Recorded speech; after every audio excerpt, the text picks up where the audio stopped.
Alors, je crois qu'on peut parler, dans ma conception de la théologie, d'un Dieu jardinier.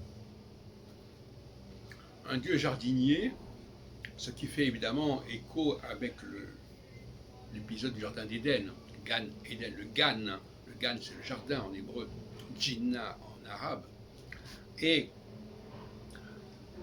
ce Dieu jardinier, le jardin c'est notre terre, c'est notre monde, c'est nos espèces. C'est pas l'univers dans sa totalité. Moi, le Dieu que je veux mettre en évidence, c'est pas le Dieu originel, Deus sive natura de Spinoza, mais c'est pas non plus Jésus créant changeant les pratiques d'une société, etc. Là, c'est véritablement un Dieu qui a les moyens de transformer, de reformater les choses à un niveau beaucoup plus profond. Ce qui pose d'ailleurs le problème de la marque, d'une certaine manière. La transmission. Est-ce que nous sommes capables de transformer biologiquement et génétiquement l'humanité, ce qui serait en fait compte le rôle du Dieu jardinier, mais pas à notre niveau, qui est le troisième niveau. Voilà, une question qui se pose. Et d'ailleurs, pour Darwin aussi, le problème se pose aussi. Alors, en ce qui concerne Darwin, je ne dis pas pour Darwin, mais enfin, ça n'est pas ça. Et donc, voilà, c'est le problème du créationnisme. Moi, je suis créationniste.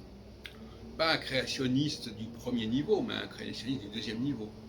Le Dieu jardinier, de ce que j'appelle le mésocosme, dans le cadre de ce que j'appelle, moi, l'anthropocosmologie.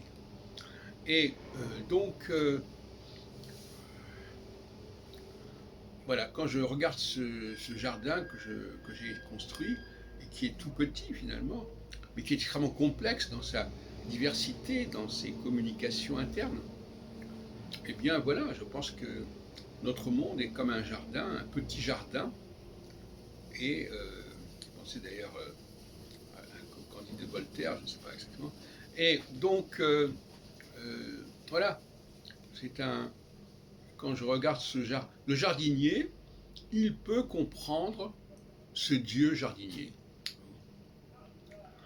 Parce qu'il a les moyens, malgré tout, de faire un certain nombre de changements majeurs, de restructurer l'espace et en construisant des passerelles avec des brindilles, avec des écorces d'arbres, etc. Et ça, nous ne savons pas le faire au troisième niveau. Nous le faisons à un niveau très subalterne. Et pour terminer, je dirais que il y a la dialectique entre le mobile et le fixe,